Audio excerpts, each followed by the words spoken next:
कधी कधी काय ना सर्वांनाच गोड खावंसं वाटतं, तर तसंच आज मलाही फार गोड खावंसं वाटत होतं. तर मग लगेच मी पुण्याची फेमस अशी आंबा बर्फी करायला घेतली. साधी सिंपल अशी रेसिपी आहे. करायचं आहे काय, गॅसवर पॅन गरम करून घ्यायचं आहे आणि त्यामध्ये 1 चमचा इतकं तूप घालून घ्यायचं आहे.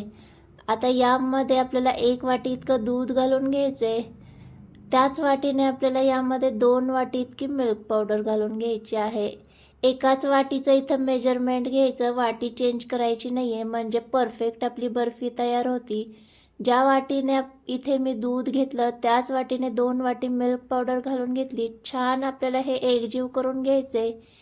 एकजीव करत असताना गॅसची फ्लेम मीडियम ठेवायची आणि इथे मी 5 मिनटं हे मिश्रण असं मिक्स करून घेतलं. तर पहा, मस्त याचा इथे खवा तयार झालेला आहे. मी लगेच करायला घेते त्यामुळे लगेच सेम वाटीने मी 1 वाटी इतकी साखर घालून घेतली आणि पुन्हा हे आपल्याला मिक्स करून घ्यायचे. साखर आहे ना मेल्ट झाली की मिश्रण थोडंसं पातळ होतं, त्यामुळे घाबरायची काहीच गरज नाही आहे. इसेन्स किंवा वेलची पावडर घालून घ्यायची आणि इथे आपण आंबा बर्फी करत आहोत त्यामुळे 1 वाटी आंब्याचा गर केलेला आहे तो घालून घेतलेला आहे. आता छान हे सगळं आपल्याला एकजीव करून घ्यायचं आहे.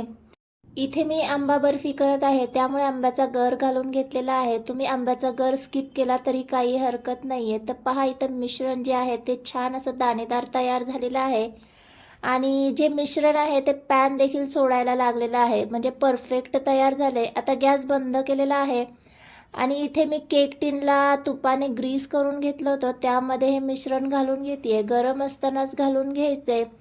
तर इथे तुम्ही प्लेटमध्ये काढून घेतलं तरी काही हरकत नाही आहे. छान एकसारखं पसरवून घ्यायचं आणि गरम असतानाच यावर ड्रायनट्स आणि सिल्वर वर्क मी लावून घेतलेलं आहे. आता हे सगळं आपल्याला थोडा वेळ रूम टेम्परेचरला सेट होण्यासाठी ठेवून द्यायचं आहे. तर साधारण मी इथे अर्धा तास तरी हे असंच ठेवून दिलं आणि नंतर याच्या छान अशा वड्या पाडून घेतलेल्या आहेत. दिसायला जितकी सुंदर दिसते ना तितकीच साधी, सिंपल आणि टेस्टी देखील आहे. तर एकदा नक्की ट्राय करा आणि रेसिपी आवडली असेल तर रेसिपीला लाईक, चॅनलवर नवीन असाल तर चॅनलला मात्र नक्की सबस्क्राईब केल्याशिवाय जाऊ नका. बाय.